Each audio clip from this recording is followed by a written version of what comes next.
or what, you know, like, Right. comes in with This is where the two was. so it is very possible. I mean, we know that it had something to do with the way it was sung. We Mhm. just really, unfortunately, we don't know. To reconstruct it afterwards is so difficult for us because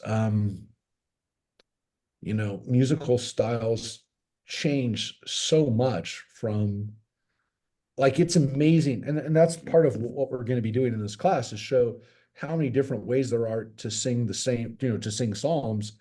And sometimes you can see a connection, and sometimes this is just like a whole different, genre of art.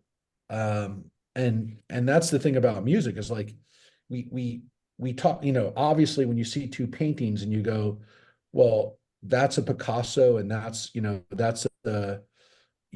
something that Da Vinci painted. You're like, oh, those are both well-known things, but as far as I can see, one's a completely different style of art that I don't even like. They're all part of visual art, but they're so different. And music is the same way. We just forget that it spans so many different styles that we just, we I think because it's all done with music and with you know what? Maybe it's also because everyone a little bit, like, most of us don't attempt to paint. Most of us don't attempt to paint, but almost all of us attempt to sing, maybe a lot. And it's an art form that, like, I think we're familiar with enough that we listen to music all the time in a way, and we control music, especially in our world. We put on whatever song we want, and it's an art form that we engage in a way that we seem to have more control over it.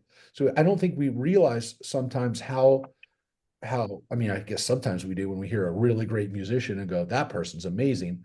But I think because we're almost so familiar with it, we don't realize how uh how difficult it is, or to some extent, like how much variety there is with it. But it is, like any other art form, we can do amazing things with it. So hopefully we'll see that a little bit, right? Hopefully we'll see that over the course. So this is Psalm 10. And as I said, many of the Psalms we're going to read this morning are actually fairly short, fairly brief Psalms.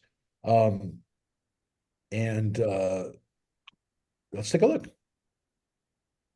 Why, O Lord, do you stand aloof, heedless in times of trouble? The wicked in his arrogance hounds the lowly. May they be caught in the schemes they devise. The wicked crows about his unbridled lusts. The grasping man reviles and scorns the Lord. The wicked, arrogant as he is in all his scheming, thinks he does not call to account. God does not care. His ways prosper at all times. Your judgments are far beyond him. He snorts at all his foes. He thinks, I shall not be shaken through all time, never be in trouble. His mouth is full of oaths, deceit, and fraud. Mischief and evil are under his tongue. He lurks in outlying places. From a covert, he slays the innocent. His eyes spy out the hapless. He waits in a covert like a lion in his lair, waits to seize the lowly. He seizes the lowly as he pulls his net shut. He stoops, he crouches, and the hapless fall prey to his might. He thinks, God is not mindful. He hides his face, he never looks. Rise, O Lord, strike at him, O God. Do not forget the lowly. Why should the wicked man scorn God, thinking you do not call to account? You do look, you take note of mischief and vexation. To requite is in your power. To you, the hapless can entrust himself. You have ever been the orphan's help. Oh, break the power of the wicked and evil man, so that when you look for his wickedness, you will find it no more. The Lord is king forever and ever. the nations will perish from his land. You will listen to the entreaty of the lowly, O Lord. You will make their hearts firm. You will incline your ear to champion the orphan and the downtrodden, that men who are of the earth tyrannize no more. Wow. So much that we've already seen, right? So many things that we've already seen. And by the way, if you want to see the alphabet acrostic, there's the Taf. That's where it ends, right? The last two lines are part of the Taf. This is part of the Shin line, right? That's the Resh line. So there's the Kuf line. So you can see that it's there. It's just not as obvious as like Ashrei, which is clearly an alphabetic acrostic. But what's interesting, I think, about this psalm, I think it's a little different than Psalm 9. It doesn't mean that Psalm 9 and 10 were not originally part of the same psalm, but there does seem to be a slightly different feeling to it. And there's definitely a theme to it, if you can see. And we've talked about this before. The psalm, it's interesting because we all think the psalms are like how great God is and, how amazing, you think that the songs are like just praising God. They're not. They oftentimes have, God, why are things so bad? Why is my life so bad? Right. And we forget that because normally when we sing a song of praise to God, it's God, you're so wonderful. I mean, look, that's what Ashrei is. God is wonderful and God does amazing things. And um, the Psalms really don't do that usually. Most of the Psalms, as we're seeing, and we will see, have kind of a dark part in it. And we, the Psalm that I keep going back to because it's the one we know the best, Psalm 23 says, when I walk in the valley of the shadow of death, when you take care of me in front of my enemies. But that still implies there are dark times, there's dark things out there. And so the Psalms oftentimes do that. A lot of this Psalm is, hey, bad people are out there all the time trying to get us. I mean, it's really, really, really obvious that that this is a scary, scary thing. Um, look at the things that these bad people are doing. You know, what's interesting, by the way, too, is look at how many references to animals there are in here, right? The crows, the wicked crows. I mean, assuming that that's Isn't that just bragging, or is it yeah, in the Hebrew? Is it an yeah, that's allegory? that is. I'm looking at it, but it is based on the fact that it's the sound the crow makes. I Mm. think that's why they I think trans. it's the sound of the rooster makes. Oh yeah, you might be right. Anyways, it's a bird sound. But I want to show you, look, and also hounds. They Mhm. wanted you to get that Yeah. animal illusion. Mhm. Because again, the lions, right? The lions are gonna they're like lions that attack. Uh Mhm. I mean, a covert is usually used either for hunting or the animal hunts from a covert. So that's the word that they use there. Could be just a place you hide, but um, let's see. I think there was another animal one that I saw in here too, but yeah. But again, this idea that there's bad stuff out there isn't like if you thought about how much of the psalm text is actually scary or warning or a cry of help. There's a lot of psalm that isn't like thank you God for everything wonderful. I mean, there's a good part of the psalm which is life is hard. And again, this psalm opens with this, God, why are you not listening to us? Why are you so far away? Now, of course, it ends with a sense of vindication that God will step forward and God will do something about it. But there really is this feeling like, why is this happening, God? Why are you letting bad people get away with stuff? Which again, I mean, that's timeless. That's never been an issue for us to say, oh, well, you don't have to worry about this now. I mean, that line there at the end, just open I was going to say open the newspaper, but open your browser and you'll see this. Sorry, too far. Oh yeah, I mean, this is this is the nightmare that we have today, is that, how long will there be people who tyrannize the earth? So, the prayer is that God will take care of the people who are lowly and who are suffering and who are downtrodden. So the good news is that God will champion, or lishpot, will judge, which essentially means, we'll even out the score, if you will. All right. As I said, we'll come back, we'll listen to that. If Psalm 9 and 10 go together, that's a really long psalm, but not the longest. So it's possible. It's possible that it was one psalm at one point.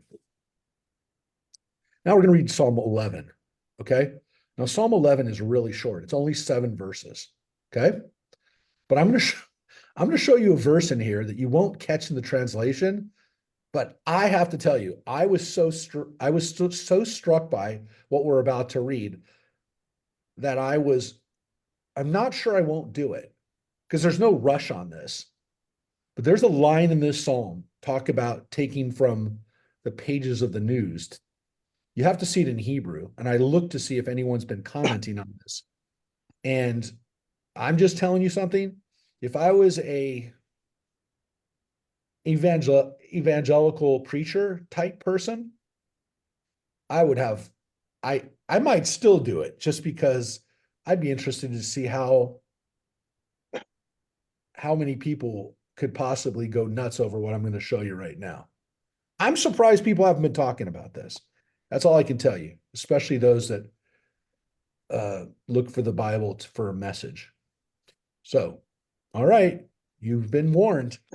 Let's take a look at Psalm 11. As I said, very short psalm, but let's take a look at it. And also has a little bit of that natural world, which he said the Psalms love drawing from the natural world. Animals, like we said, like Psalm 23, green pastures, the waters. And when we open with that psalm, God is our shepherd, which means we're like sheep in that. So, and this begins with a little bit of that too. For the leader of David. In the Lord I take refuge. How can you say to me, take to the hills like a bird? For see, the wicked bend the bow. They set their arrow on the string to shoot from the shadows at the upright. When the foundations are destroyed, what can the righteous man do? The Lord is in his holy palace. The Lord, his throne is in heaven. His eyes behold, his gaze searches mankind. The Lord seeks out the righteous man, but loathes the wicked one who loves injustice. He will rain down upon the wicked blazing coals and sulfur. A scorching wind shall be their lot. For the Lord is righteous. He loves righteous deeds. The upright shall behold his face. Okay. Right? Seems like a kind of a psalm that we've been reading, right? God will punish the wicked. God seems to be up there in heaven looking down on everybody. Anything else? Anyone else see anything? Generic, nice. Okay. Well, you got to look at the Hebrew, and that's what I'm going to show you right now. You won't notice it in the translation. Everyone can look at a translation. Mary, you should have your translation ready to go. But I'm about to show you the translation right now, which is just insane. It's line 5 and line 6 of Psalms. Judith, are you there? Judith. I'm here. Yes, I'm here. Hello. Judith is one of How are our, you? good. Well, Judith, I call on you because you're one of our more proficient. Oh, there's that word. I see it. Yep. You see the word, right? Right. The word is Hamas, right? Which in your King James, Mary, is translated as violence, right? Verse 5, it says, the Lord. Violence, yes. So read line 5. The Lord trieth the righteous, but the wicked and him that loveth violence, his soul hateth. Yeah.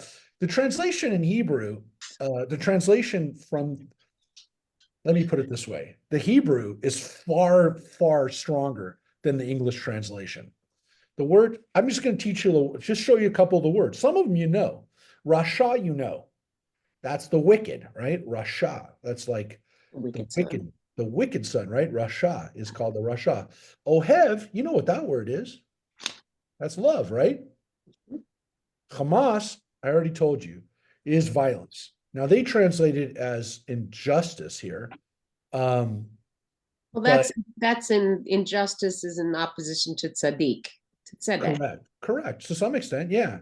Which is not what Hamas necessarily means. It means Right. violence. And the people of Hamas who named themselves Hamas knew what it means. They knew it means violence. The word sana means hate. That we know. And the word nafsho, right, is nefesh, which is soul. So the translation here is that God hates the wicked who loves injustice. Okay, so what's interesting is that the Rasha, the wicked, loves injustice, but let's not use the word injustice, loves violence, Violence. right? So it said, the first part of it is Adonai Tzadik Yivchan. So what's interesting is it's not really vocalized with the trope doesn't really give us that the trope sometimes gives us punctuation, is what I'll tell you. In this case, the trope did not give us the punctuation, does not give us punctuation, because the punctuation actually ends with the clause right here. The etnachta clause right here ends here, and it should be the Lord hates with his soul. That's God's soul, by the way. Nafsho is like with God's essence, with God's nefesh, he hates him. So like a legitimate translation on this should be, and it's a tough one to translate, there's no doubt. This is not like, I'm not saying this is an easy any way to translate it, and translating it the way they translated it on the JPS gives you a poetic rhythmic sound to it, which is what it is. It's a poem, it's a song, right? So it's meant, I don't want to say that this is a bad translation, because the translators wanted to give you the essence of what the meaning of this was with some type of rhyme to it, some type of meter. So, but it does obscure what it actually is being said, what's being said right here, which is God seeks out or brings into takes on the tzaddik, okay, brings in the tzaddik. And then the next idea would be, so maybe the clause would be here, which is what it does. The translation does the comma there. But then it says, V'rasha ve'ochev Hamas sana nafsho, which I would translate it as, and the wicked and the one who loves violence, God hates with his essence. God hates with his soul. God hates with his soul. Now, here they just said the wicked who loves injustice. Whereas, so they're basically saying the Rasha, the wicked, loves injustice. It could be Rasha ve'ohev, could be and the wicked, or the wicked, because the comma could go here, the wicked and the one who loves violence, God hates, which is like two things. So, or two types of people. But The wicked and the lover of violence. Yeah. Okay.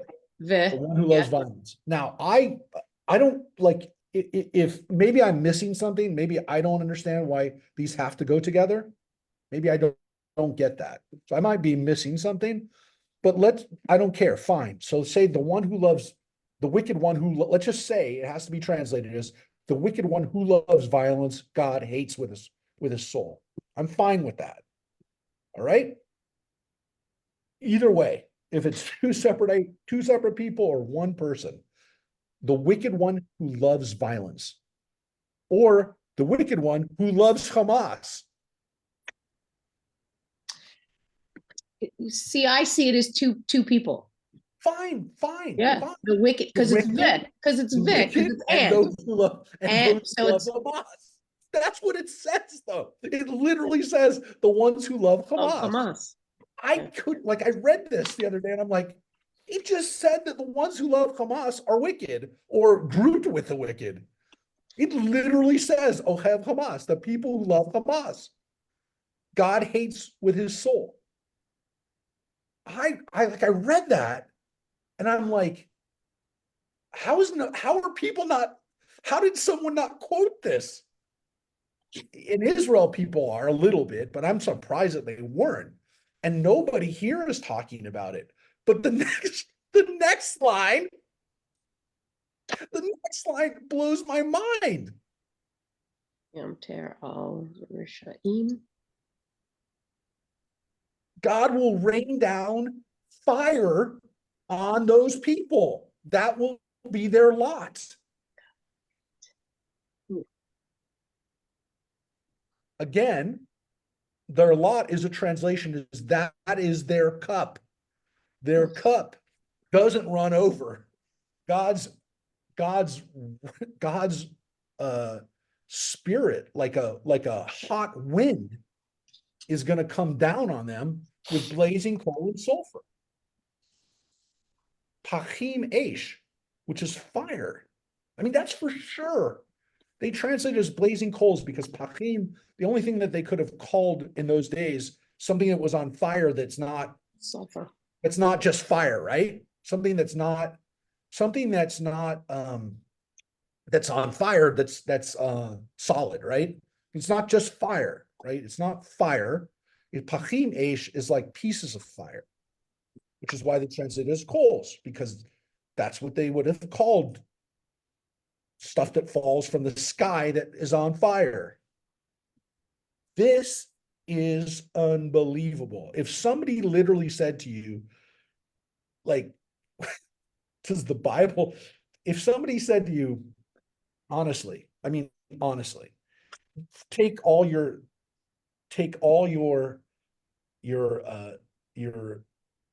kind of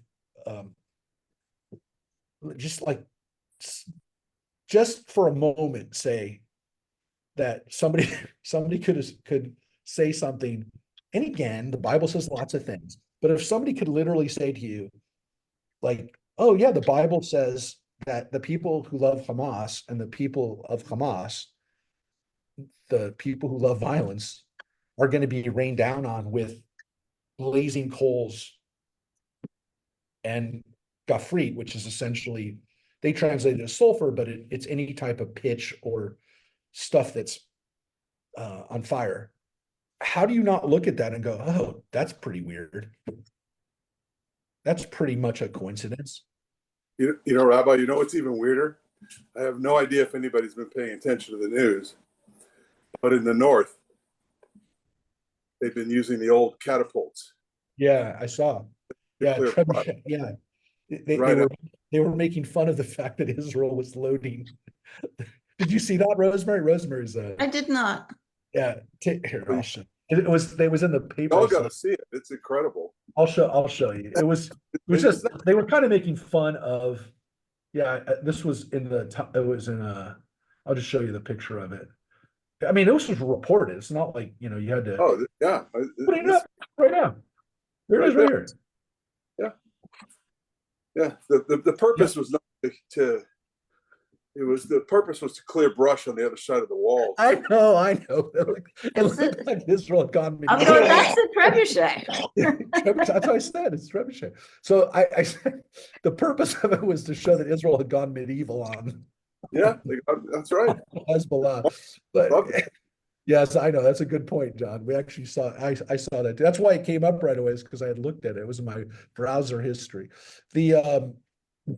All I had to put in was the word trebuchet, and I knew it was going to come. But yeah, no, but this is God. This is God raining it down from the heavens, not just from a siege device. This is amazing.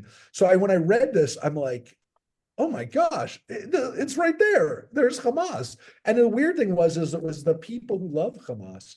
So I also thought, what a message for people who are the Hamas supporters who who don't understand where they're at, what side they're on, because somebody's going to talk about this. I mean, I just did, but somebody who's I'm telling you, I literally could get on social media right now and create a video. I mean, I have no followers who are Bible literalists, but how do you not read this and go, oh my gosh, you want to be on the side of the people that are being rained down? I mean, it's not like this is maybe going to happen. It's happening right now. This is why, again, this war is so difficult to watch, as we're watching this play out. It's not like maybe God will do it, maybe this will happen. It's happening. So yeah, you got it right here. Look up, and I'm surprised. Like I typed in Psalm 11:5, Israel Hamas. I typed in like words about it, and there was a little bit, but not like what I would have thought. For people who are looking for Bible passages that are coming to fruition. How many people are walking around going, these are the end times right now? I have people coming up to me every time, we start talking about Israel, people will start saying, oh, it's the end times, So, yeah. Oh, this is from Psalms. This is 800 years older than that stuff. It's 800 years older than the book of Revelations. So anyways, yeah, what was I going to say? Suspend your disbelief. I can't help but be mindful of the one before that about what's going to happen to the people who ignore the plight of the orphan. Oh yeah. Yeah. Yeah. Don't forget the Psalm. It's the Psalm 10. But yeah. What's I'm just telling you, this whole Psalm I would call the Psalm of October 7th, because how did the people of Israel feel when the foundations are destroyed? What can a righteous man do? What is a person? Because again, the Psalm still has this idea of like, where's God? I mean, God, do something, fix this. But that's what the person felt like at the beginning of the Psalm. The foundations are destroyed. Like, I have no sense of security anymore. And that's what people in Israel felt, right? The fact that the Lord is in his holy palace, right? His throne's in heaven. He sees what's going on, but is he reacting to it? That's where the psalm, it gets a very short psalm, but we've seen this psalm before. God doesn't seem to be paying attention, but God will pay attention. Yeah. Yeah. Yeah. So, definitely hopeful in the end, but yeah, the upright will behold his face, God's face. Yeah. Wow. So that's a very quick psalm, one that 7 verses, but again, kind of blew my mind when I was reading it the other day. Not a really, really well-known psalm, by the way. It's not like Psalm 10, Psalm 9 and 10 are much more well-known, I think partly because it was this whole question of whether those psalms were separate. But even in the liturgy, Psalm 9 is makes it into some of the prayers. I don't know if Psalm 11's in anything. It's in my mind now. All right. Any other comments? Any other thoughts? Well, let's take a look then at Psalm 12. Mark, before we do that, is Psalm 11 included in any of are there special prayers on Tisha B'Av or any of those other fast days? You know something? I will look real quick. I'll see if it's used in anything. I don't think it's used in anything Jewish. Let me just let me get up the old Wikipedia. Wikipedia will say if it is. So this is that's the psalm. Usual, yeah. Oh, it says differs from the usual scheme. Yeah. Yeah. Let's see. Catholicism use, Vespers Monday. I don't know if you did it yesterday for your Vespers. Book of Common Prayer. No, there's no Jewish references to it.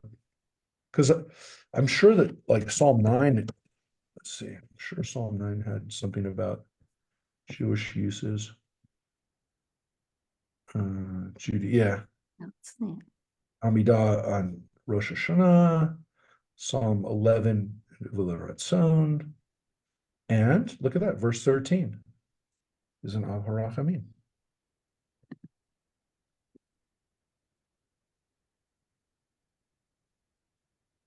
Yeah, so Wikipedia's got great answers on, great summaries on all the Psalms. We're not going to do every one of them, right? I'm not going to show you the Wikipedia on every Psalm, but it does. It'll say like what line of a Psalm, is in a prayer, and it's really, it's amazing because the Jewish stuff, some of it I don't know because I don't worship an Orthodox prayer book. And the Christian stuff, I definitely don't know. So it'll tell me, when it's used, and it's interesting. Like you can always go and look at a psalm. I'll show it sometimes. I'll show the Wikipedia, but I can't. We don't have time to do every single psalm, where what it's used for. But it's all there, and it's well done. It's well researched. I can tell you that. And what was its use from the list of when That's a good question from Psalmomancy. Psalmomancy, thank you. Psalmomancy, let's see if Psalm 11, because most of the Psalms do get a Psalmomancy, message. And I'll put this in the I'll put this in your Psalm, in your Psalms. I'll actually just put it up right now so you can get into, so you can open it up whenever you want. I'll share it with everybody. So Psalm 11 is against evil spirits and wicked men and against various perils. That's what it says. So there you go. Kind of here, not a very I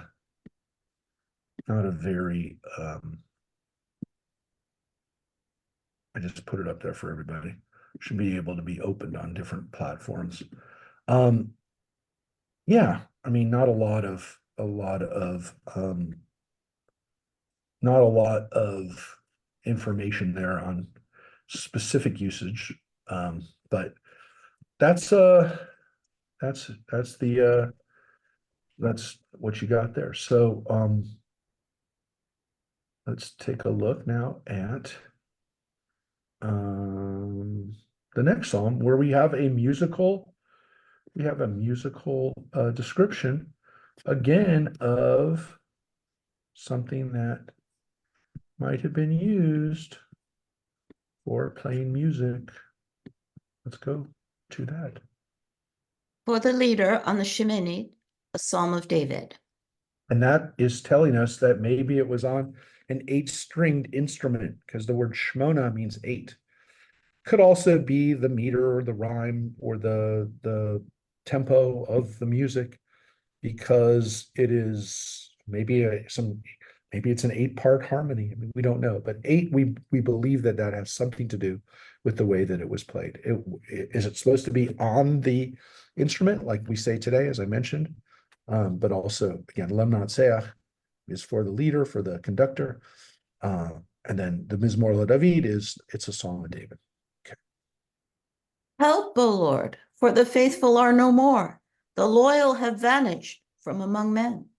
Men speak lies to one another. Their speech is smooth. They talk with duplicity. May the Lord cut off all flattering lips. Every tongue that speaks arrogance. They say, by our tongues we shall prevail. With lips such as ours, who can be our master? Because of the groans of the plundered, poor, and needy, I will now act, says the Lord. I will give help he affirms to him. The words of the Lord are pure words, silver purged in an earthen crucible, refined sevenfold. You, O Lord, will keep them, guarding each from this age evermore. On every side the wicked roam when baseness is exalted among men. So again, another very short psalm. Some people are like, how did a 9-line psalm, how did that get sung, right? Seems like it would have been a very short song. Could be that some of the songs were short. Could be that some of the songs were a 30-second, song. Maybe they were sung in between certain things, certain temple rituals. We don't know. We don't understand the format. We don't understand why some of these psalms were short, but there definitely does seem to be a collection, some of them here that were written in a certain style, and again, kind of composed as a certain type of music. And again, it could be that they had to be. They couldn't be longer than 10 verses or so, 10 lines, because then they were too long, right, for that format. Very much like song had to be 3.5 minutes long. Couldn't fit on a 45 otherwise, right? So the song couldn't be 5 minutes long for pop music. It had to be 3.5 minutes because it had to fit on a little 45. It had to be a single.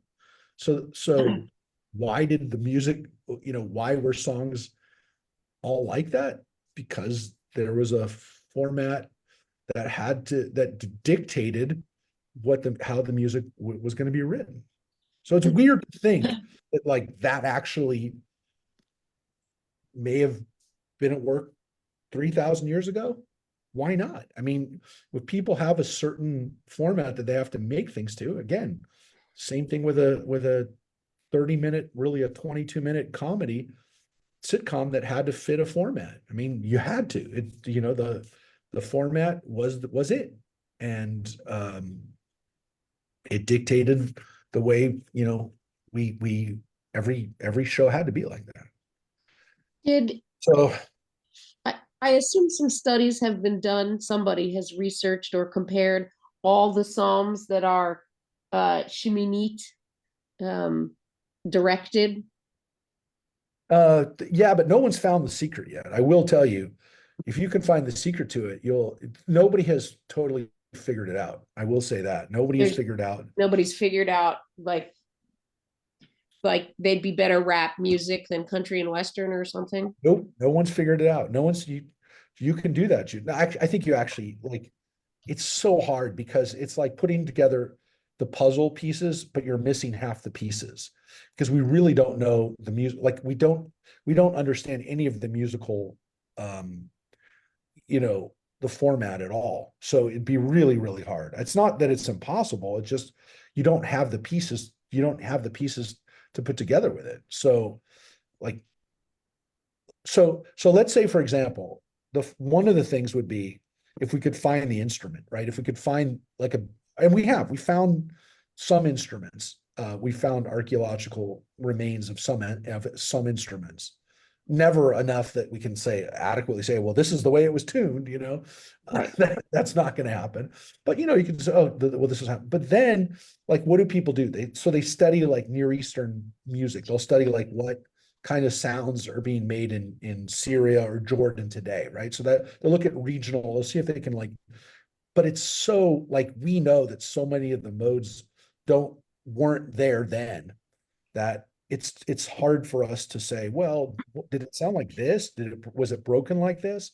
So we don't know. But whenever you see a biblical movie, going back to the Ten Commandments, going back to DeMille's, movies, they use the instruments that they found in the Egyptian hieroglyphics. They tried to recreate them. They have no idea how they're supposed to be tuned, but they recreated them, and then they tried to figure out. They did attempt to figure out what those sounds were going on in the background, because there's music being played in the Ten Commandments.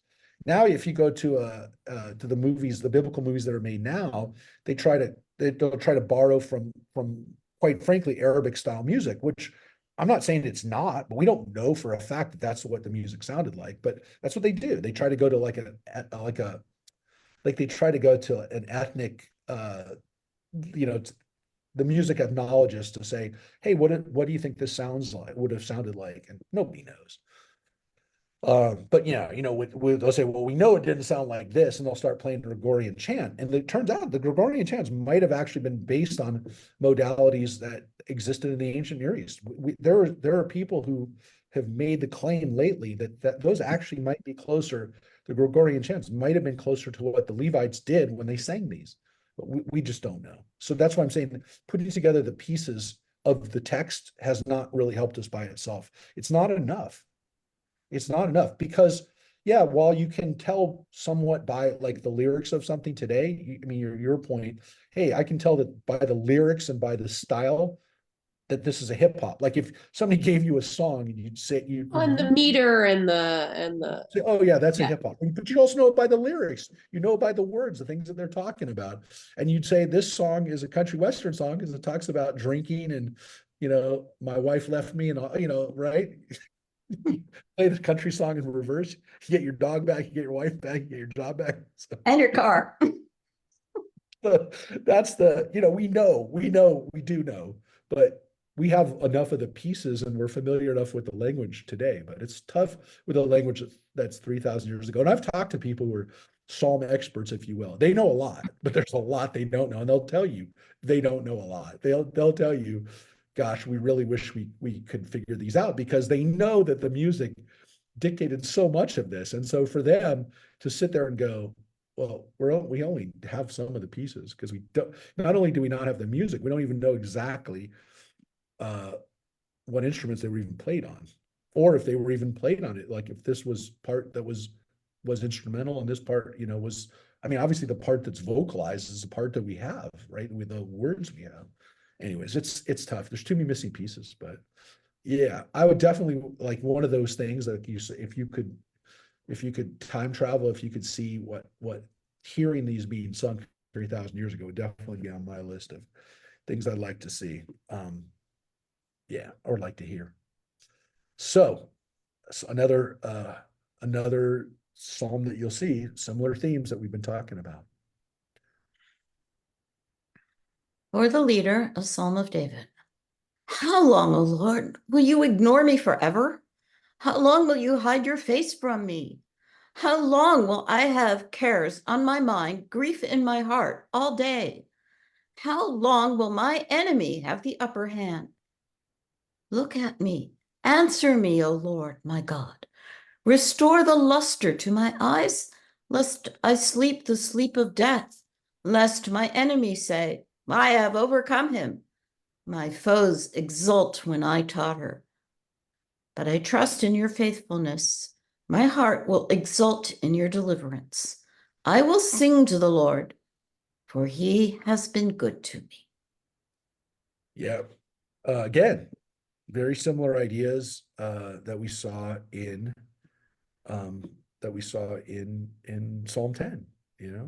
Why have you forgotten me? Why have you forsaken me? Again, this is going to be critical when we get to Psalm 22, which we'll read next week. Psalm 22 and Psalm 23, I don't know how we're going to position that, but each of those Psalms we're going to be talking about in much greater detail. Because each one of them is so significant within human history and within our consciousness. So we're definitely going to be taking a look at those Psalms pretty extensively. But again, they're part of a Psalm collection that's very similar to what you see here, which is, God, why are you not listening to me? Please listen to me. You will listen to me, God. And that's kind of the structure. God will, God does, and God will listen. God does eventually listen. But this feeling that God is not, with us right now, that's definitely part of the Psalms. And I think, again, people are surprised at how much that is part of the Psalms. That that darker part, I don't think people, are really aware of until we read it. And again, I think it's because, we want the song to be happy. We want the song to be, we want the psalm, we want everything to be happy in our lives. But the Psalms are kind of like, this is the way life is. And when we're feeling low and when we're feeling, when we're feeling, like we're not, no one, we're not going to get taken care of. That's where these, that's where these come from. And I think that's one of the reasons why they really are timeless, but people kind of don't know. They don't. And that's also, by the way, partly because when we sing Psalms, we usually sing the happy part, we don't, and we'll pick out that line. And very rarely will people,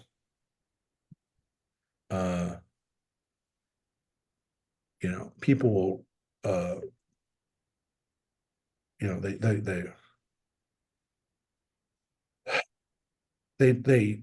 they pick and choose their, we pick and choose the parts that we like.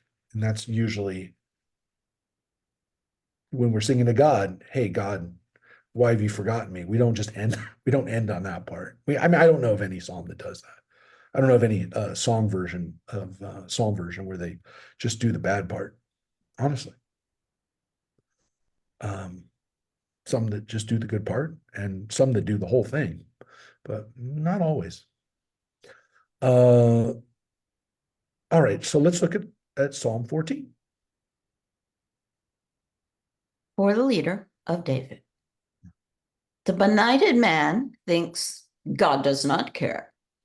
Man's deeds are corrupt and loathsome. No one does good. The Lord looks down from heaven on mankind to find a man of understanding, a man mindful of God. All have turned bad, altogether foul. There is none who does good, not even one.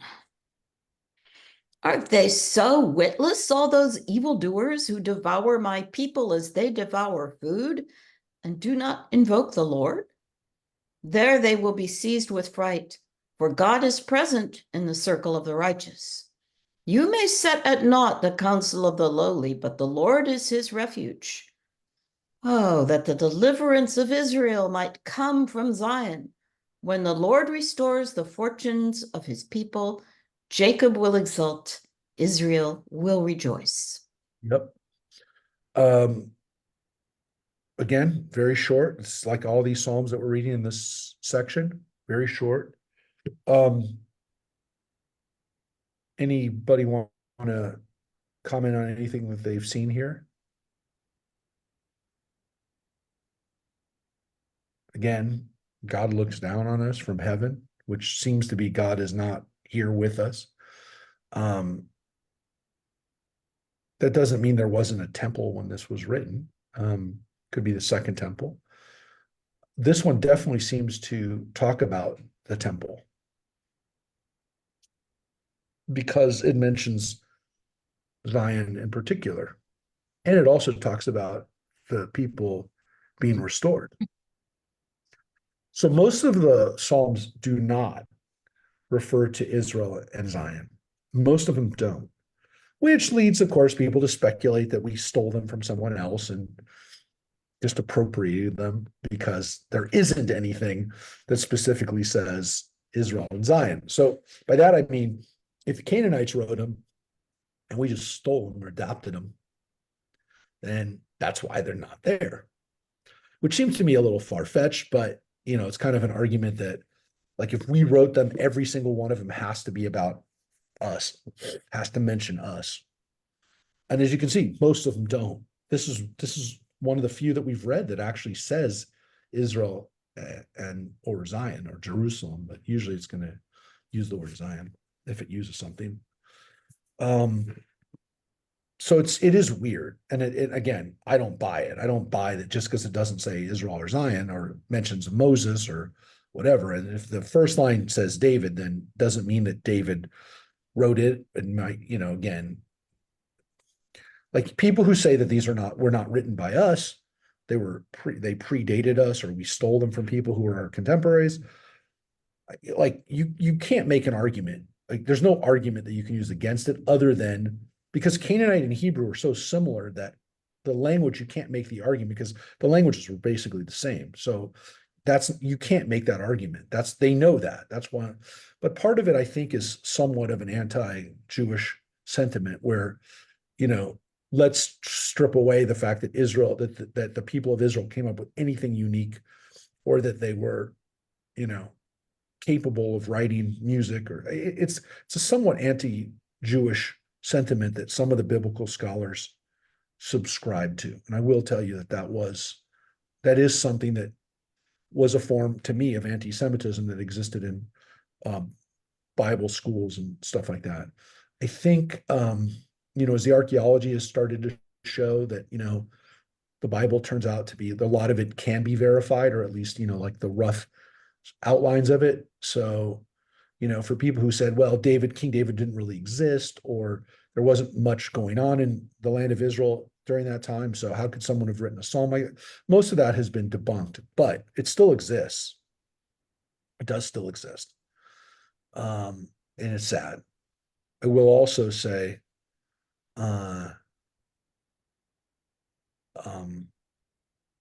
you can't make an argument from absence of something. It's a tough one to do. I think the point, though, that is really important to stress, there's something amazing about what happens here, which is that because of the Psalms not referring to Zion or Israel in particular, think about how adaptable they are to everyone else. The reason that people all around the world can sing Psalms is because they're not specifically about Israel. They're not specifically about one city. Some of them are. This one is. But for the most part, they speak to everyone, and they have for thousands of years. And once the church came, once Christianity came into existence and started singing these psalms, they could sing them anywhere in the world. They could sing them in Rome. They could sing them in the Philippines. They could sing them in Africa. They could sing in every continent because the psalm wasn't about Jerusalem. So there is a universality of the psalms, which I think is really, really special. Again, some people take it as, something they also want to beat us up on, which is we didn't write it. But again, let's look at what really happens, which is the net effect, the output of this is that we've shared music at a level that no other people have done. The Psalms are the most sung set of music in the world, even more than the Beatles. And it has been for thousands of years. And we gave it to the world. Judith just asked, does LDS use Psalms a lot? Yeah, they do. One of the big things that the Tabernacle Choir did is set the Psalms to music. So the LDS has musical versions of every Psalm. But again, the fact that, in their New Zion in Salt Lake City, that they sing these Psalms and they play these Psalms in that massive organ, that's something that we did, folks. That's something that our ancestors gave to the world.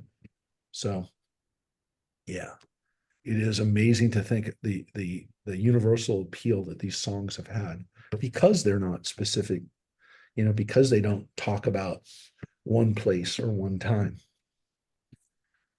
All right.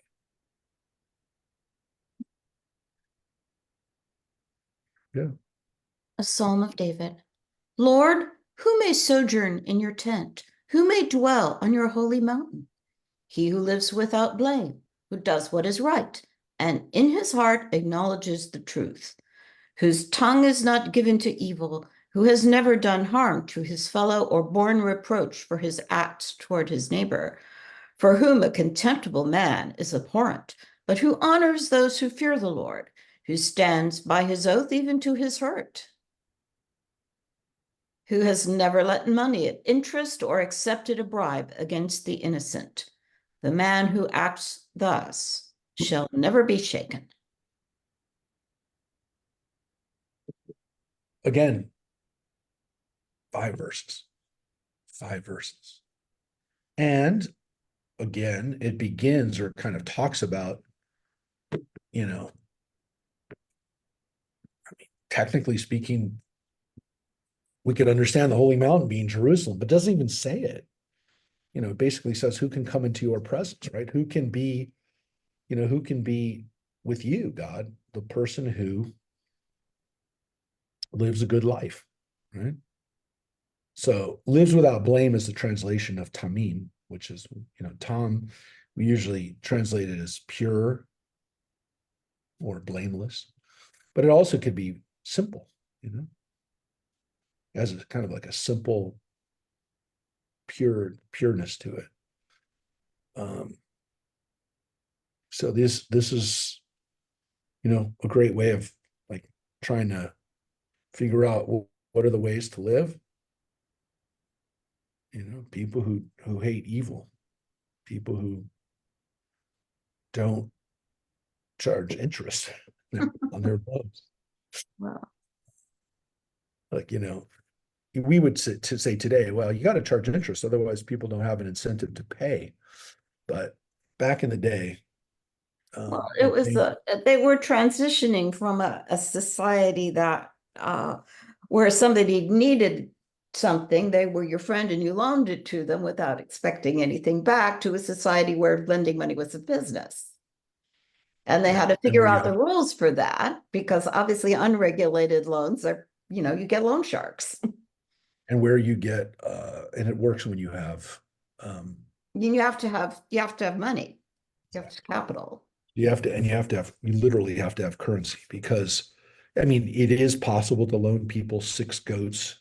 And Right, you you get back the kid when it. Yeah.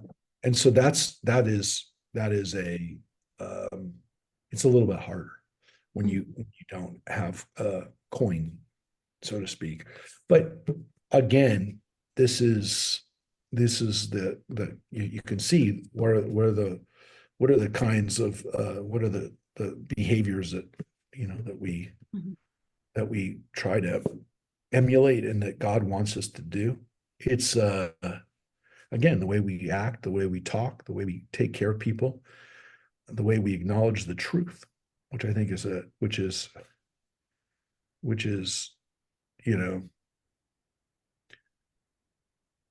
they hear the truth, the truth goes into their heart. They accept the truth. Well, maybe translate it. But this is a pretty wild one, which is keeps an oath, keeps his promise, even if it hurts him, right? That's a tough one, but that's what, is required of us, even if it hurts us, we do what we say we're going to do. Even if we go down with the shit, we gotta do it. So it's a tough way of living, but it's one that's what God is expecting of us. And the reward, again, is that person will not be shaken. So it's a pretty short psalm, but pretty powerful. And it does, again, convey a lot of those ideas that we've been reading. It's consistent with those. You can see all these psalms really, really short.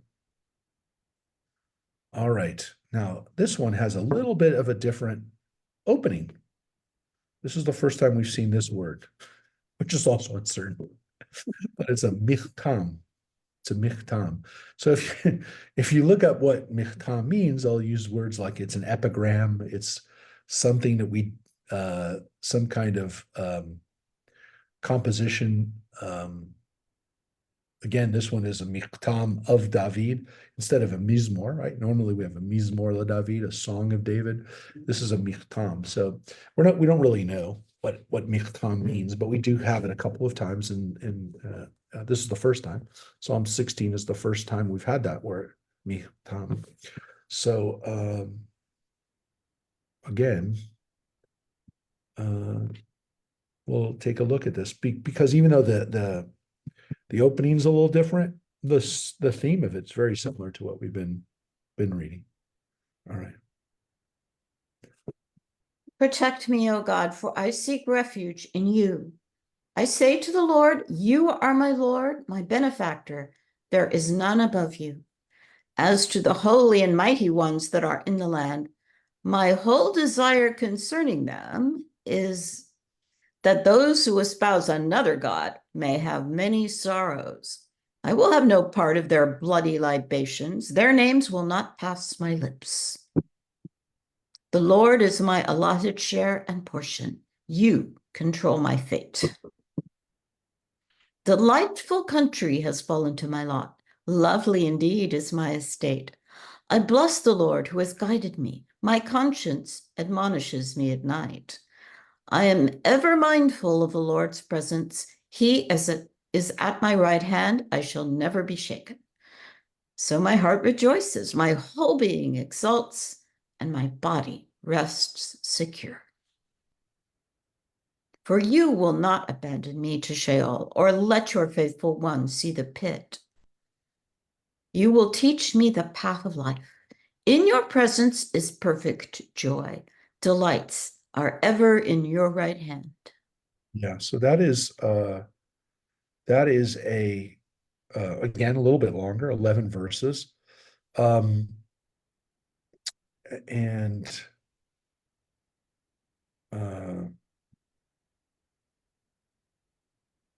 what's interesting about this one,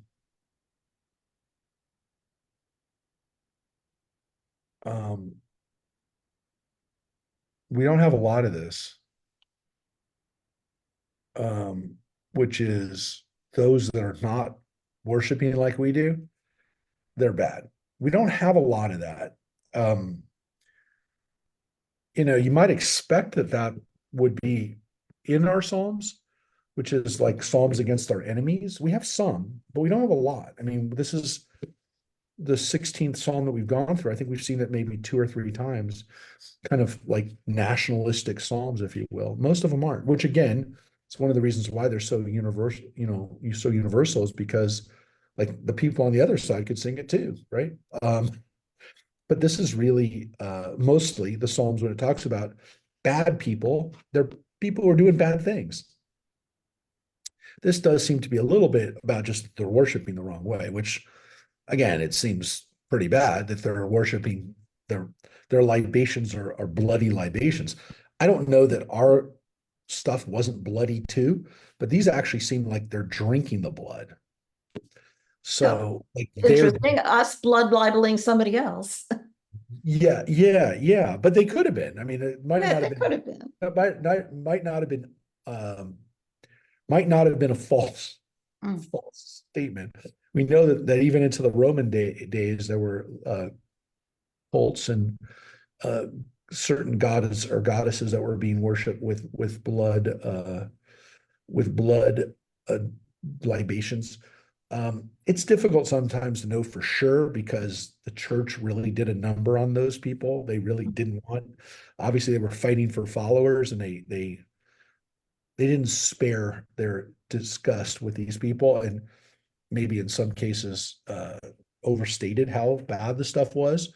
But it could have been. I mean, we it is very possible that some of these religious cults in ancient Rome and through the Roman Empire were engaging Do you remember that scene from Rome when Oh, she's oh yeah. I was just, the what are you blood? talking about? I'm literally thinking about that blood with the Yeah. bull that they sacrificed and yeah, oh yeah. It's right in my head right now. Never Yeah. forget that. Yeah. It's a great show. And Rome wasn't on for very long, but it was a great show on HBO. And I think they did like maybe just 2 or 3 seasons or whatever, but it was very short-lived, but a really intense show. It was a cop show. It was a cop show set in ancient Rome, but they had Jews in it, which I thought was really nice because most Roman shows didn't have Jews in it. Now, not all the Jews were good in the Rome show, but it showed how many Jews there were in Rome during the time. So I thought that was kind of cool that it showed that it was took place during the time of Julius Caesar and then Augustus and Mark Antony were all characters in it. So it was like two cops that are, you know, in the they just get swept up by events of the day. And yeah, pretty violent, pretty HBO. It was It people was for great. people had forgotten it, but I honestly believe that it paved the road for Game of Thrones and everything else that people started digging on HBO. I think Rome was one of those shows that kind of opened that up and said, "Hey, there is a market for this." And yeah, absolutely. So and look, you know, let's be honest, Gail. One of the things that was so cool about it was that it depicted Roman life in a way that, again, some of it's based on, you know, stuff that was didn't like Rome, like, you know, but they tried not to just rely on anti-Roman screeds of, you know, early church fathers who didn't like that, you know, who had an agenda. But but just depicting it, making us think about it, you know, bringing a scene like that to life is pretty powerful. So I thought it And the was really, graffiti in the beginning, remember how the graffiti would dance? yep. And we know they have Yeah. the graffiti because we have the archaeological evidence Yeah. that the graffiti Yeah. existed, all based on stuff. So yeah, it was a good show for sure. This one, by the way, this psalm obviously also has the word Sheol and pit. Um, I will say that may not be the translation. Mo actually probably going to guarantee that that's not. Mary, what does the King James have for verse 10? For thou wilt not leave my soul in hell, neither wilt thou suffer thine Holy One to see corruption. Yeah. Um, much different translation. Sheol is definitely like the word that we have for the netherworld, which doesn't seem to be good, right? Um, that's why they translated it as hell, because Sheol here definitely doesn't seem to be good. Why? Because you're abandoned there. You abandoned, um, and again, not to translate the word nafshi, it does say my soul, right? Uh, so it almost seems like if you're good, you're not going there. Or again, I don't want to say that this says what happens after you die, but there does seem to be an implication that this could happen to you when you die, right? Definitely is the afterlife. So when we talk about it, it doesn't seem positive. There's like neither one of these seem good, right? And it also seems to imply that if you're a chesed, if you're a chassid, if you're a faithful one, which is what the word chassid there is translated, but again, the word chesed means loving kindness. It's the person who is a lover of kindness, right? A person who behaves that way. They're not going to the shachat. They're not going to see the shachat. They won't see it, which they translate. What again did they translate the pit as? Mary? What do they translate? Corruption. Yeah, Corrupt? to see corruption. Yeah, I don't love that in the King James. I gotta say, I usually like the King James. I think there should be another. I'm sure there's another word for it somewhere. And unfortunately, Gloria isn't with us yet today, so she doesn't have her NIV. But yeah, I'm not wild about it. But it at least here in the JPS, it pairs these two, which Sheol and Shachat are definitely paired together. So yeah, again, don't know a lot about it. Don't know a lot about it. And again, some would say that this last verse seems to imply that there's another way, another place, which is, or a chaim, which is they translate as a path to life, whatever, you know what chaim means. And that is in your presence is perfect joy. You know, you're filled with joy. But it could also mean like in this world, this is what we're striving for. But a lot of people interpret it as these are the bad places and this is the good place. Any questions, comments, thoughts on Psalm 16 before we move to Psalm 17? Anything? Okay. Let's look at Psalm 17. A prayer of David. Oh, Here, that's new. That's new. Tefillah David. We have not had a Tefillah David, a prayer of David. We assume that's the word for prayer. It's the word we use for prayer. We talk about tefillah as a prayer. It's no reason to not translate it as tefillah, but it is different than a song. It is different than a michtam. It is different. It's a different word. And so that's the ascription right there, the superscription, whatever, the direction. But then that's it. And then it goes into the words, which is, Hear, O Lord, what is just. Heed my cry. Give ear to my prayer, uttered without guile. My vindication will come from you. Your eyes will behold what is right. You have visited me at night, probed my mind. You have tested me and found nothing amiss. I determined that my mouth should not transgress. As for man's dealings, in accord with the command of your lips, I have kept in view the fate of the lawless. My feet have held to your paths, my legs have not given way. I call on you. You will answer me, God. Turn your ear to me. Hear what I say. Display your faithfulness in wondrous deeds, you who deliver with your right hand those who seek refuge from assailants. Guard me like the apple of your eye. Hide me in the shadow of your wings. From the wicked who despoil me, my mortal enemies who encircle me. Their hearts are closed to pity. They mouth arrogance. Now they hem in our feet on every side. They set their eyes roaming over the land. He is like a lion eager for prey, a king of beasts lying in wait. Rise, O Lord, go forth to meet him. Bring him down. Rescue me from the wicked with your sword. From men, O Lord, with your hand. From men whose share in life is fleeting. But as to your treasured ones, fill their bellies. Their sons too shall be satisfied and have something to leave over for their young. Then I, justified, will behold your face. Awake, I am filled with the vision of you. yep. Now you can see that is a little bit longer. Seems a little bit like a prayer, but or not the prayers that we do necessarily, but elements of the prayers that we do, right? There's definitely some things that we've seen in these other Psalms, right? We've seen Psalms that talk about animals like this one.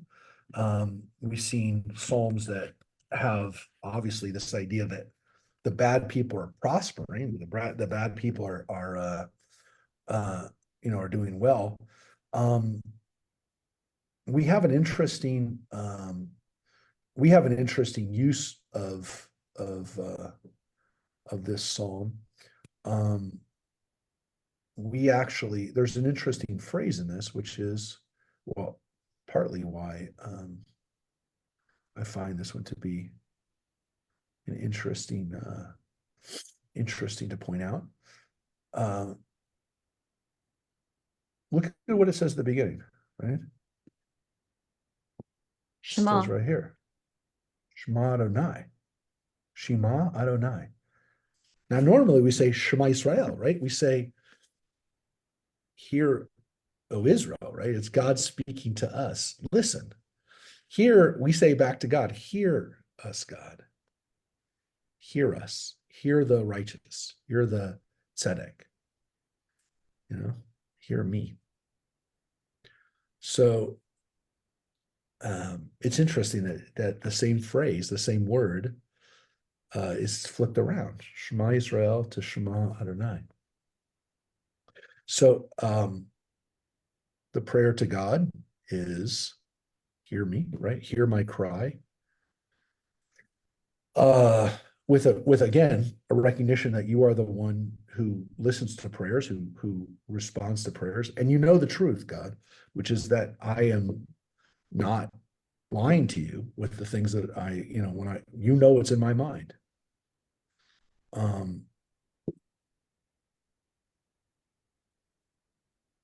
And I paid attention to what happens to people who don't follow the rules, right? and I don't follow those ways, right? So, pay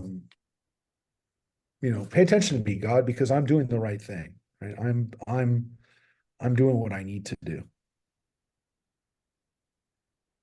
right? And this phrase in particular, though, guard me like the apple of your eye. Yeah. What's the King James have there, Harry? Keep me as the apple of your eye. Yeah. But it's the same concept. This Ishon bat ayin, right?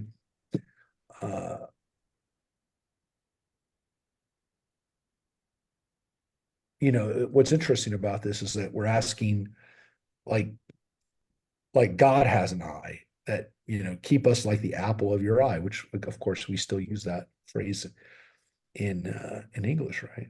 You're the apple of my eye, which is a weird thing because, like, if you think about like that's a weird phrase, but you can see it goes back a long way.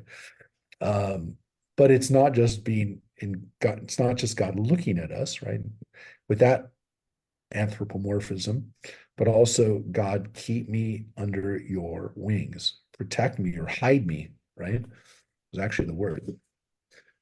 Pastirani, hide me, which is like keep me hidden in your wings.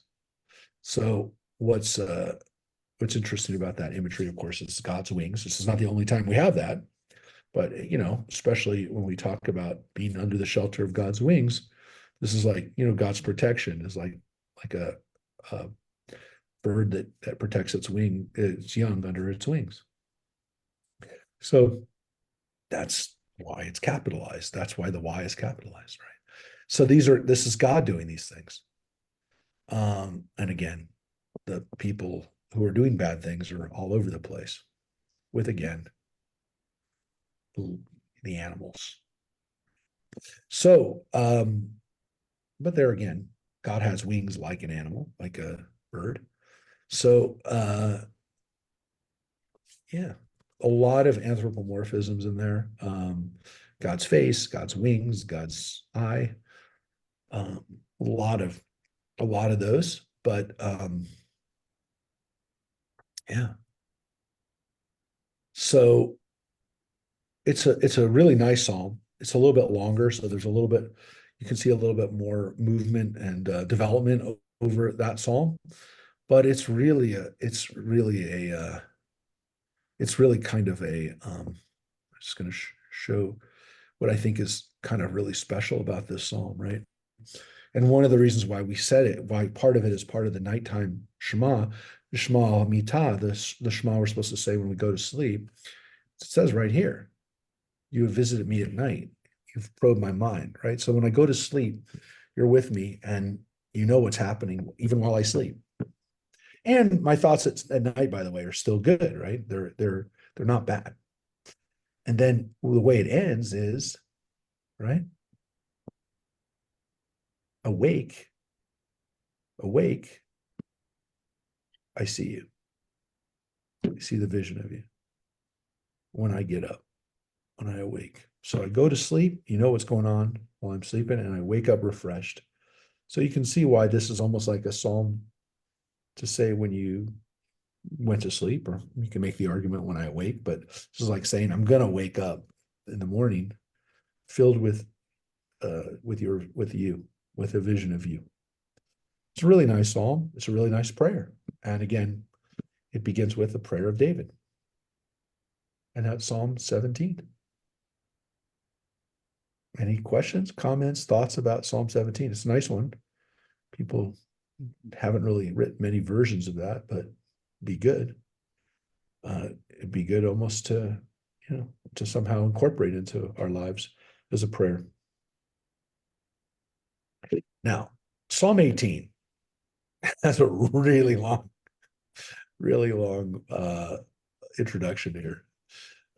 This is the introduction. This is not part of the words of the psalm. For the leader, Lamnan Seach, we've seen many times. Now, this is the introduction. This is what it says. Rosemary? Of David, the servant of the Lord, who addressed the words of this song to the Lord after the Lord had saved him from the hands of all his enemies and from the clutches of Saul. And this is again this idea that it takes us up through the story that we read, if you were with us for the book of Samuel, which was a long time ago that we read now, before the prophets. Now, here's the weird thing. In the second section of Samuel, Samuel 22, verse 22,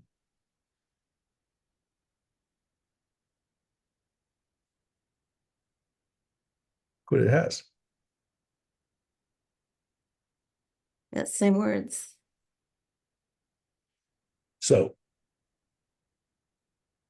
something happens here that you got to pay attention to this. Psalm 18 is in the Bible elsewhere. It's in the book of Samuel.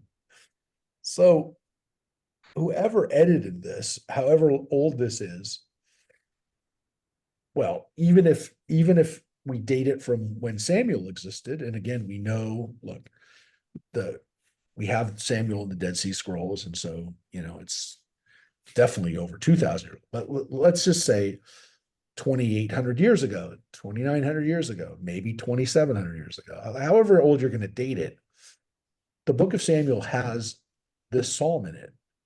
So it means that whoever wrote or then edited Samuel knew that the psalm existed.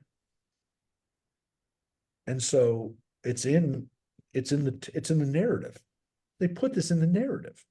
So this is interesting. I mean, this is a significant thing that, like, whether or not people knew that you would read the psalm as a part of the collection of psalms, it's in the Bible. It's in the Bible, folks. It's chapter 22 of 2 Samuel. So let's take a look at this. So we read it. You've read it before. If you were here for Samuel, we'll read it again. Coming back to the Psalm 8. And remember, we didn't have numbers to these Psalms. So the Psalm began with the words Adonai Sal'i, right? Which is like the word Selah. I don't know. Here it definitely seems to be a rock, crag. Let's read it. Here we go. He said, I adore you, O Lord, my strength. O Lord, my crag, my fortress, my rescuer, my God, my rock in whom I seek refuge, my shield, my mighty champion, my haven. All praise I called on the Lord and was delivered from my enemies. Ropes of death encompassed me. Torrents of Belial frightened me. Ropes of Sheol encircled me. Snares of death confronted me. In my distress, I called on the Lord, cried out to my God. In his temple, he heard my voice. My cry to him reached his ears. Then the earth rocked and quaked. The foundations of the mountains shook, rocked by his indignation. Smoke went up from his nostrils. From his mouth came devouring fire. Live coals blazed forth from him. He bent the sky and came down, thick cloud beneath his feet. He mounted a cherub and flew, gliding on the wings of the wind. He made darkness his screen, dark thunderheads, dense clouds of the sky were his pavilion round about him. Out of the brilliance before him, hail and fiery coals pierced his clouds. Then the Lord thundered from heaven. The Most High gave forth his voice, hail and fiery coals. He let fly his shafts and scattered them. He discharged lightning and routed them. The ocean bed was exposed. The foundations of the world were laid bare by your mighty roaring, O Lord, at the blast of the breath of your nostrils. He reached down from on high. He took me. He drew me out of the mighty waters. He saved me from my fierce enemy, from foes too strong for me. They confronted me on the day of my calamity, but the Lord was my support. He brought me out to freedom. He rescued me because he was pleased with me. The Lord rewarded me according to my merit. He requited the cleanness of my hands. For I have kept the ways of the Lord. and have not been guilty before God. For I am mindful of all his rules. I have not disregarded his laws. I have been blameless toward him and have guarded myself against sinning. And the Lord has requited me according to my merit, the cleanness of my hands in his sight. With the loyal, you deal loyally. With the blameless man, blamelessly. With the pure, you act purely, and with the perverse, you are wily. It is you who deliver lowly folk, but haughty eyes you humble. It is you who light my lamp. The Lord, my God, lights up my darkness. With you, I can rush a barrier. With my God, I can scale a wall. The way of God is perfect. The word of the Lord is pure. He is a shield to all who seek refuge in him. Truly, who is a God except the Lord? Who is a rock but our God? The God who girded me with might, who made my way perfect, who made my legs like a deer's and let me stand firm on the heights, who trained my hands for battle. My arms can bend a bow of bronze. You have given me the shield of your protection. Your right hand has sustained me. Your care has made me great. You have let me stride on freely. My feet have not slipped. I pursued my enemies and overtook them. I did not turn back till I destroyed them. I struck them down and they could rise no more. They lay fallen at my feet. You have girded me with strength for battle, brought my adversaries low before me, made my enemies turn tail before me. I wiped out my foes. They cried out, but there was none to deliver, cried to the Lord, but he did not answer them. I ground them, fine as windswept dust. I trod them flat as dirt of the streets. You have rescued me from the strife of people. You have set me at the head of nations. Peoples I knew not must serve me. At the mere report of me, they are submissive. Foreign peoples cower before me. Foreign peoples lose courage and come trembling out of their strongholds. The Lord lives. Blessed is my rock. Exalted be God, my deliverer, the God who has vindicated me and made peoples subject to me, who rescued me from my enemies, who raised me clear of my adversaries, saved me from lawless men.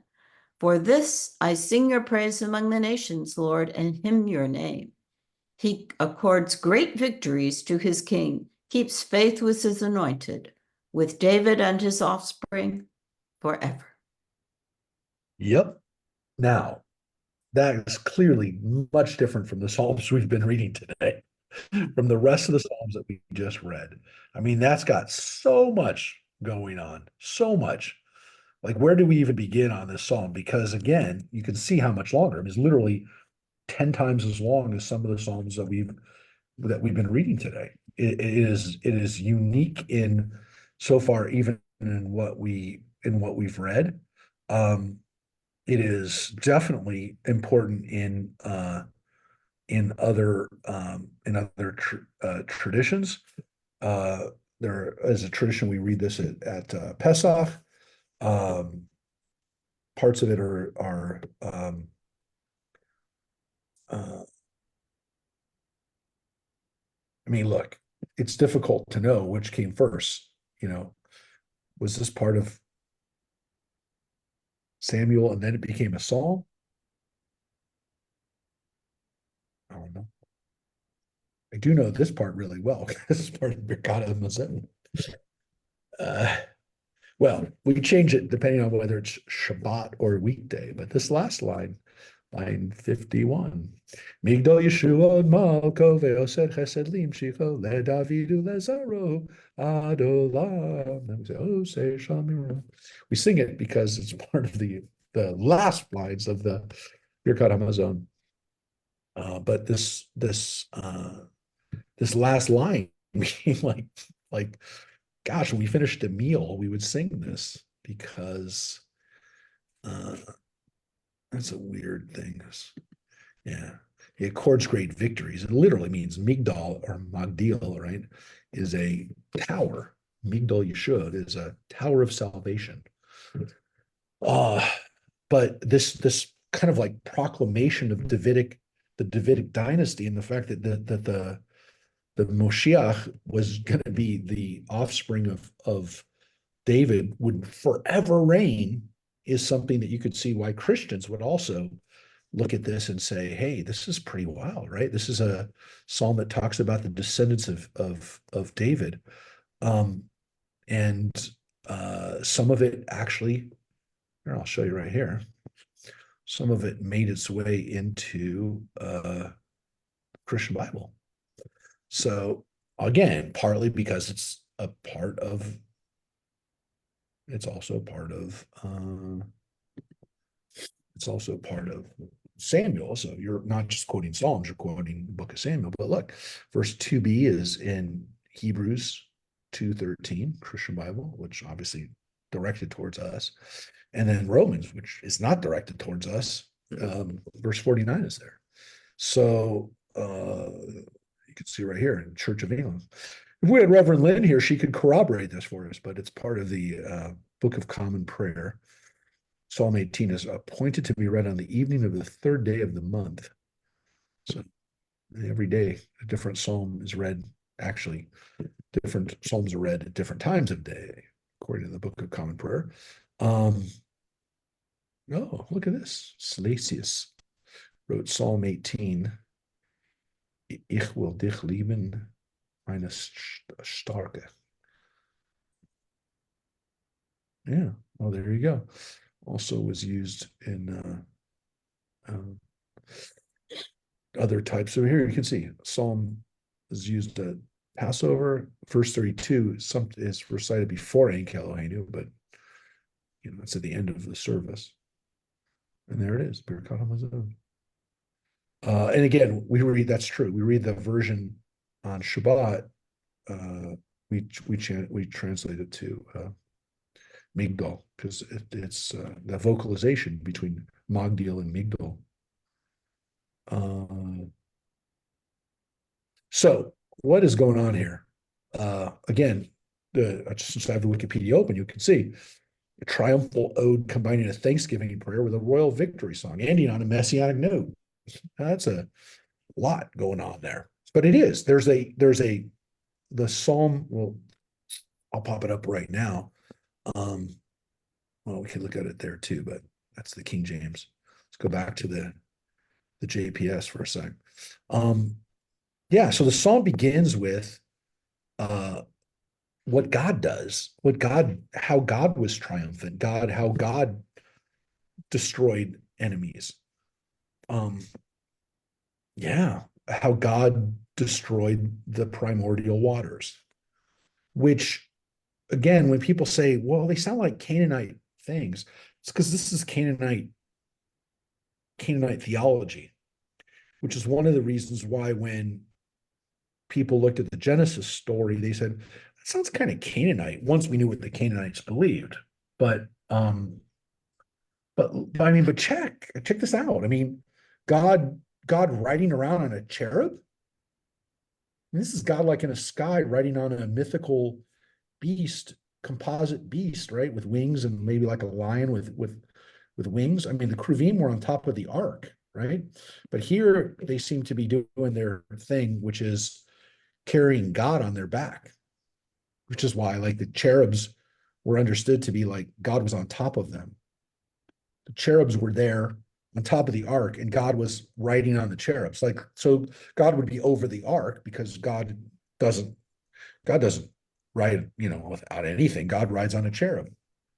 Which, by the way, is one of the reasons why some people said the whole issue with the golden calf is a little stupid, because all you're arguing over is what God rides on, because they didn't believe the golden calves that King Jeroboam built in the north were what God rides on. They weren't the gods. God was riding on top of the golden calf. So whether God rides on a calf or rides on a cherub, when you're arguing over what does God ride on, God's mode of transportation, right? It's God in a Maserati or in a Mustang. I mean, that's what you're arguing over right now.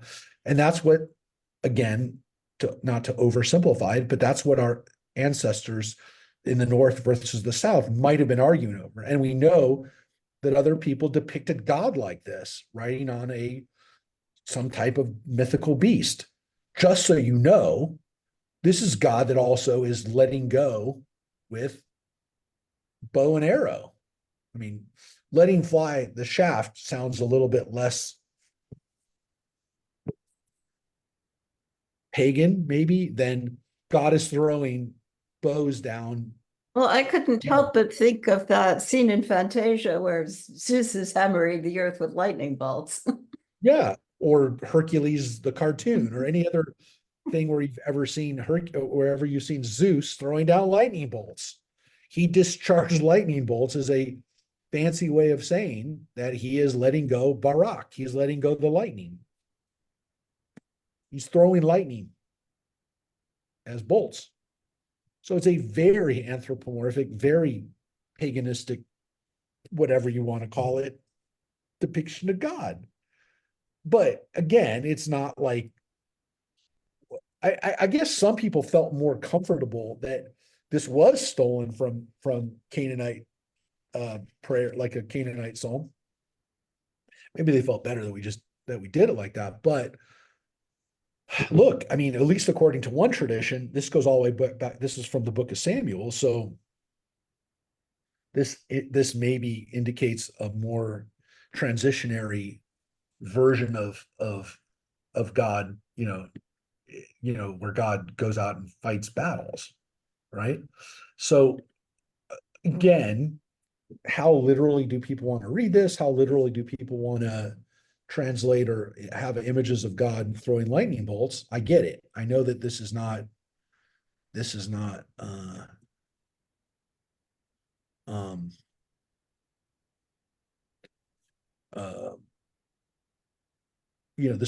what people want to necessarily see, but I will show you that, folks, this is from the very beginning.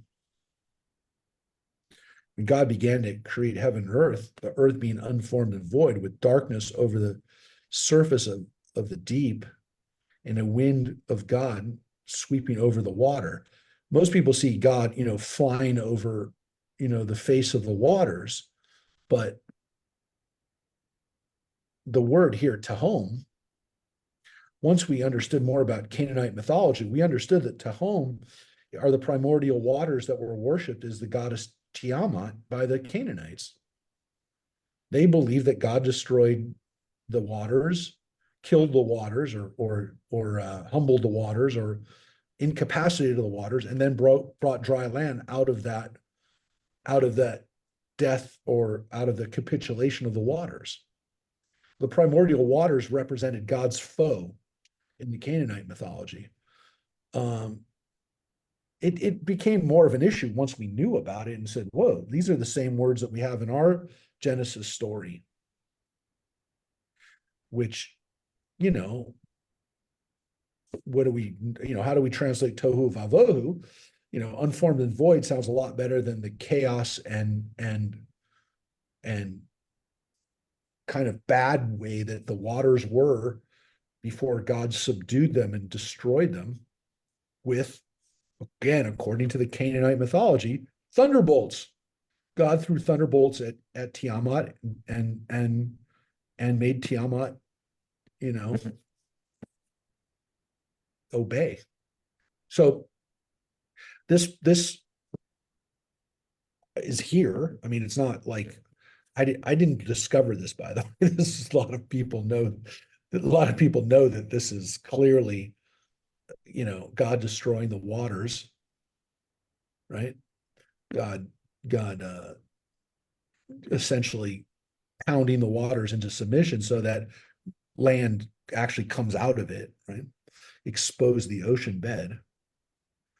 And now, of course, God does that for me. God is helping me fight, right? So the people are stronger than me, but I'm going to defeat them. What's interesting is that David's first foe, well, his second foe after the Philistines, is Saul.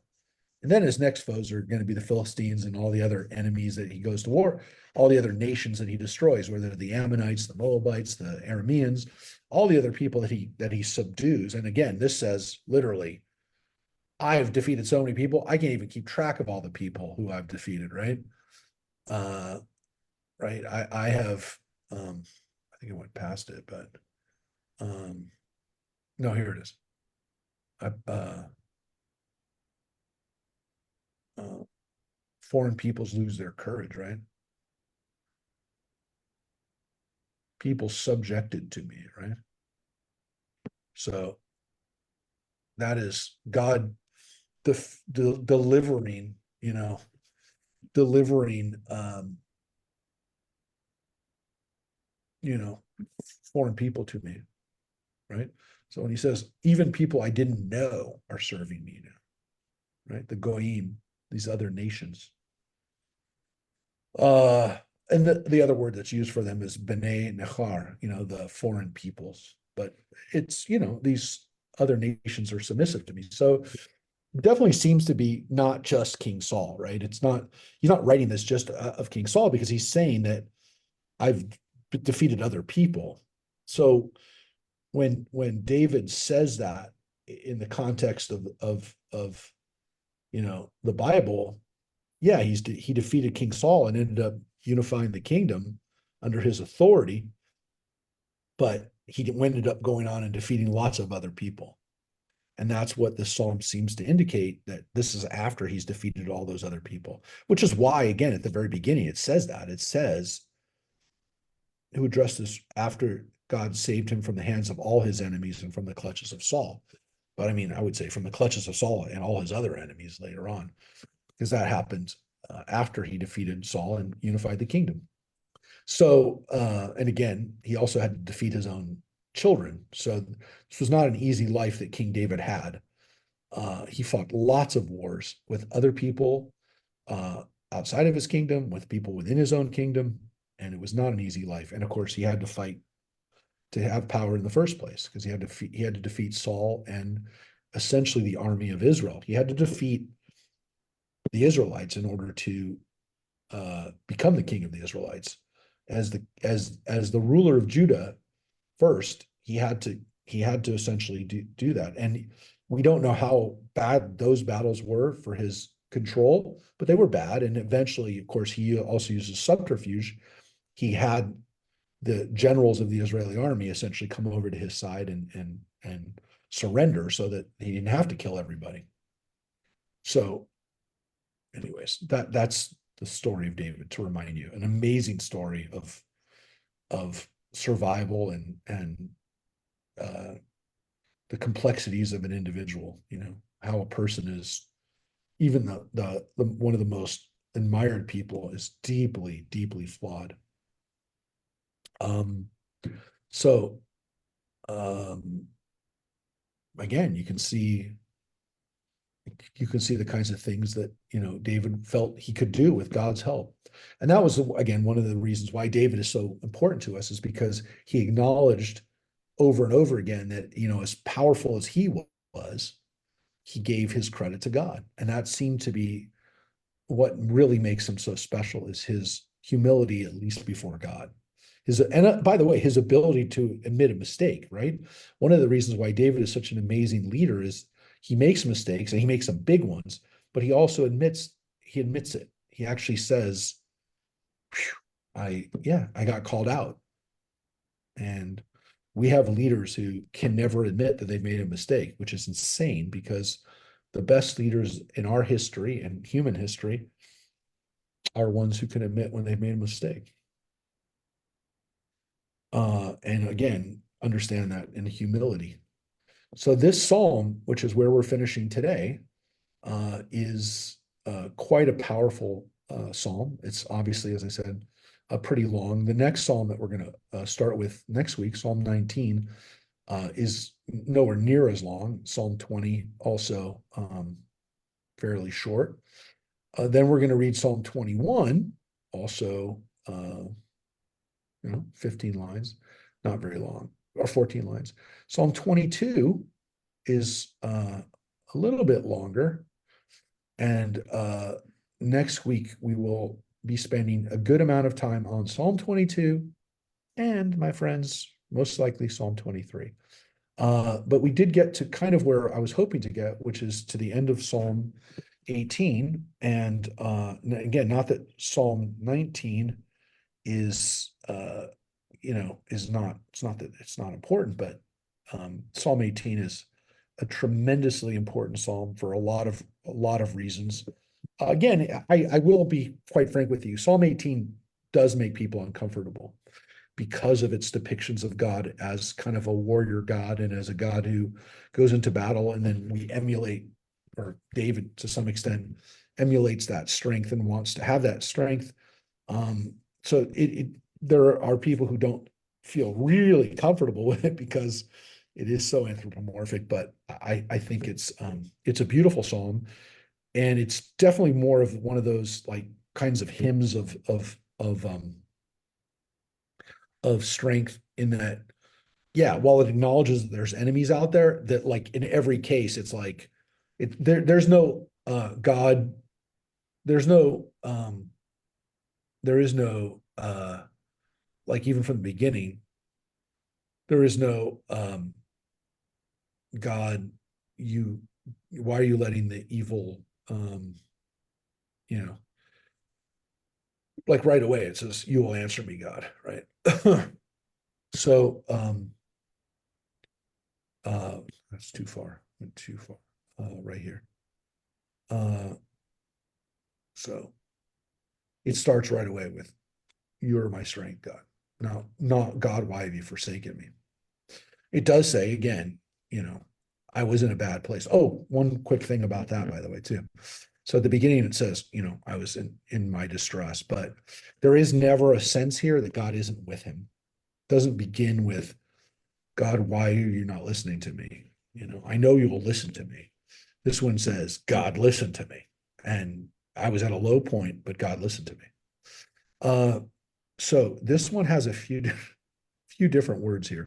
It has mavet, Hevle mavet, which a little bit is like the gates al mavet, which is the valley of the shadow of death. This is ropes of death, or breakers of death, right? But here it also has this other word, Belial. Well, we assume that Belial is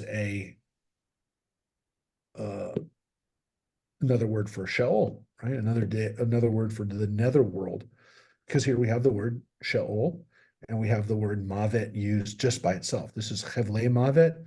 This is just Mavet. And so Mavet is the word for death, but it also seems to be like a place or an entity, which is death.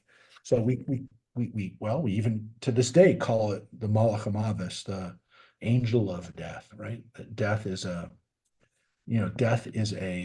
force, is a entity. Again, maybe a place, but um, but again, all of these terms lead us to kind of like, well, what's going on here? But I will tell you that Belial, I suspect Rosemary knows what Belial is. Do you? Well, I just popped it. So, it says used to characterize the wicked or worthless. Yeah. Well. So Belial in Hebrew, the word literally could mean the wicked or worthless. Beli means without, all, without value.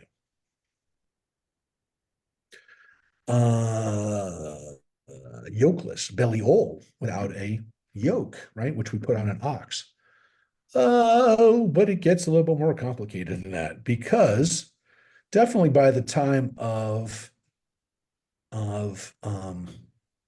the Second Temple period, we have a lot of references of Belial in the Qumran scrolls, in the Dead Sea Scrolls. And here it seems to be hell. It seems to be a place where the sons of darkness are stationed, if you will. And then again, the sons of Belial are the people who are in Belial. But as we get into the Christianity time, we start to see Belial as a actual person.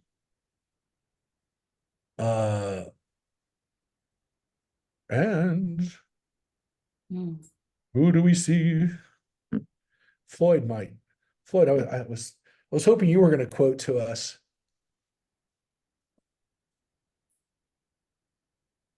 Paradise Lost. Yep. This is a word for one of the devil or a devil. So there you Belial go. is one of the more powerful people in Paradise Lost, not people, but characters. In fact, a rival to God, equal in strength and power. He's much admired. Yeah. And so you'll see it sometimes in again, for someone like me who feasts on angelology and demonology. I don't, that sounds terrible actually, but yes, who's interested in this subject, you'll see it in modern day, even in modern day versions of stuff that refers to demons, you'll see that. Belial, they'll sometimes call him Belial. But it comes from the Hebrew Belial. Again, when you see it in the original context, you'd have no idea that it would develop into an actual entity called Belial, but that's how you did it. It's Belial as a place of not goodness or netherworld, you don't want to be there.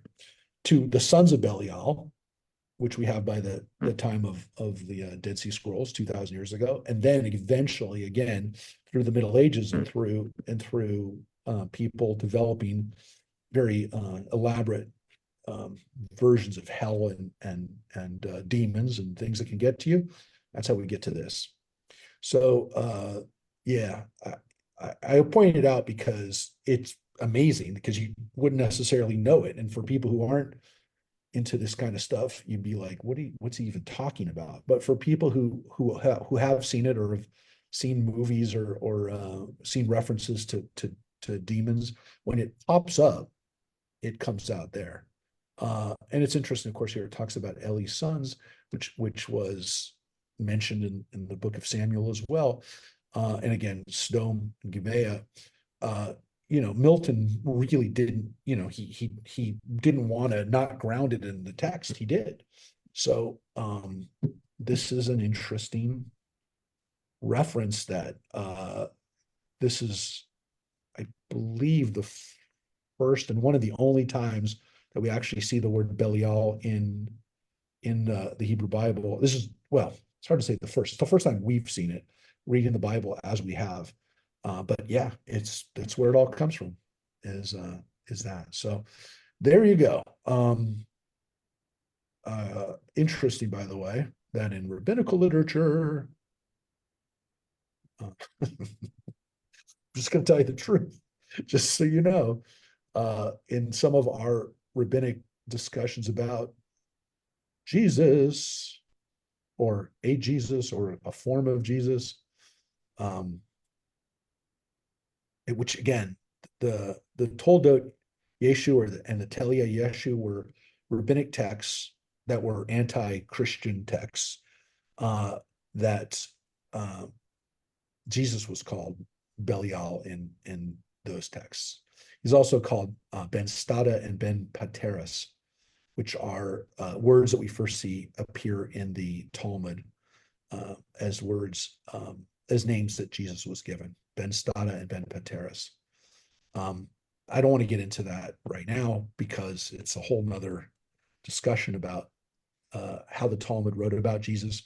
But there are teachings that Jesus was the son of a Roman officer, a Jewish woman and a Roman officer, and that the Christian Bible obscured the truth, which is that Jesus was born out of wedlock from a Roman, which would have still made him Jewish, but definitely wouldn't have made him very well respected as the son of a Roman whose name was either Stada or Panteras, and Panteras is definitely, panther, the son of a panther. We don't know whether that's, it's all, it's propaganda against Jesus, but the fact that there was ancient Jewish legends that Jesus's father was actually a Roman officer definitely existed. But again, even in some cases that he was called Belial. So whether or not John Milton knew that or not, I can't be sure, but I will tell you that by the time of Yeshu, Belial was also an individual in Judaism, not individual, but an individual demon, not just a place. So again, not necessarily what you would have thought, not necessarily what you would have seen in the original context, but that's why I shared it with you, is so that you can see how these things play out later on in history and later on in literature. So here it's definitely connected with death and Sheol, the place that where you go after you die. So yeah. That being said, folks, let not Belial get you over the coming days. Go to the Habit tonight and to the Menchie's on Newhall Ranch to support the temple and to have a decent burger. And enjoy everybody. Thank you again, and we'll see you Friday night for Rebbe Soul for some world Jewish music. Take care, everybody. Thank you. Thanks. Bye, everybody. Bye bye. Take care.